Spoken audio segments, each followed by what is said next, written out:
Yo mga idol, kamusta? Sports Talk PH nga pala. Ang bisita ni Pacquiao, pag-usapan natin yan mga idol. Ngunit bago ang lahat ay huwag kakalimutang mag-subscribe at i-click ang notification bell button for more sports talk. So hindi nga po natin maitatanggi na dahil sa naging desisyon ng ating pambansang kamauuman ni Pacquiao na muling bumalik sa pagboboxing sa edad na 46 anyos, tapos nakapagbigay pa ito ng napaka-impresibong performance, ay madaming kapwa niya legendary fighters at dati niyang katunggali ang nabigyan ng inspirasyon na bumalik din sa pagboboxing.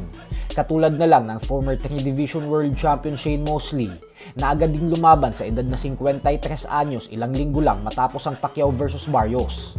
Subalit sa kasamaang palad ay bigo itong manalo sa mas batang si Matt Floyd via decision. Habang ang British boxing legend naman na si Ricky Hatton ay inanunsyo din na magbabalik din umano siya sa ibabaw ng lona sa buwan ng December sa edad na 47 years old para labanan si Essa Alda ng UAE. May record na 8 wins with 4 knockouts sa 3 talo lamang. Ayon kay Hatton ay hindi na daw siya makapag-antay dahil sabik na daw siyang lumaban ulit matapos magretiro 13 taon na ang nakakalipas.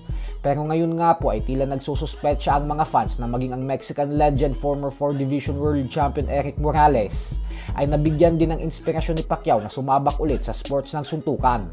Ito po ay dahil sunod-sunod ang kanyang mga post sa social media nitong nakalipas na mga araw na nag-e-ensayo siya at nagpapakondisyon.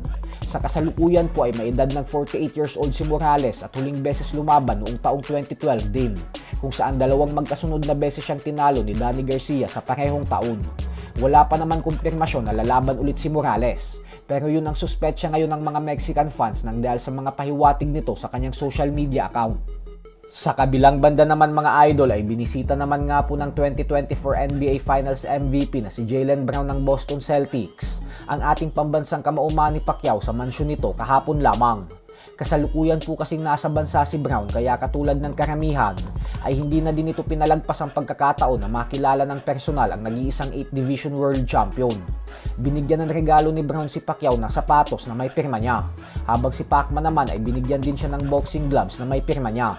Sinabi din ni Brown na kung pupwede umano sa susunod na magkita ulit sila ay turuan siya nito ng boxing dahil gusto niya din daw matuto at maisama sa kanyang training routine. Habang si Pacquiao naman ay sinabi kay Brown na ang dahilan umano kung bakit patuloy siyang naglalaro ng basketball ay dahil malaki ang naitutulong nito sa footwork niya. Naglaro din ang dalawa ng chess. Kilala po kasi si Jaylen Brown na isang magaling na chess player pero natalo po ito ni Pacquiao. Samantala, wag po natin kakalimutan na ngayong darating na linggo na din magaganap ang laban ng ating pambato na si undefeated middleweight knockout artist Weljon Mindoro, kung saan lalabanan niya ang former WBA Colombian champion na si Dorme Despotes sa isang 8-rounder fight sa Florida, USA. Kaya suportahan din po natin si Mindoro. So hanggang dito na lang po muna tayo mga idol.